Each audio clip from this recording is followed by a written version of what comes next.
দেশের বাইরে থাকি, ঠান্ডা পানির সমস্যা, গ্যাস্ট্রিক, ওজন নষ্ট হয়ে যায় বারবার, কি করব? গ্যাস্ট্রিক যদি কারো খুব মারাত্মক পর্যায়ে চলে যায়, যে অল দ্য টাইম লং তার বায়ু নির্গত হতে থাকে, সেক্ষেত্রে কি করবেন?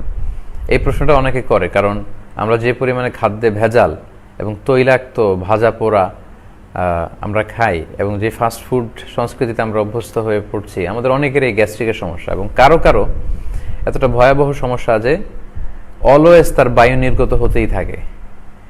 অনেকে বলে যে হুজুর অজু রাখতে পারি না, আমি কি করব? এই ভাইয়েরও বোধহয় এই ধরনের সমস্যা।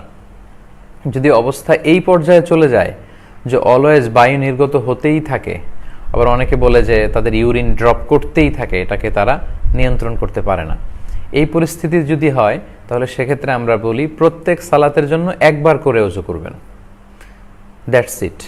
যেমন জোহরের সালাতের জন্য আপনি একবার অজু করেন, সাথে সাথে যদি অজু ভেঙেও যায় কিছু করার নেই, আপনি সালাত পড়ে ফেলবেন। জোহরের জন্য একবার অজু করবেন এবং সাথে সাথে সালাত পড়বেন, যদি অজু ভেঙেও যায় কিছু করার নেই। যদি এরকম মারাত্মক পর্যায়ে চলে যায় তাদের জন্য এই নিয়ম, প্রতিটি সালাতের জন্য অ্যাটলিস্ট একবার করে অজু করতে হবে। আশা করি বুঝতে পেরেছেন।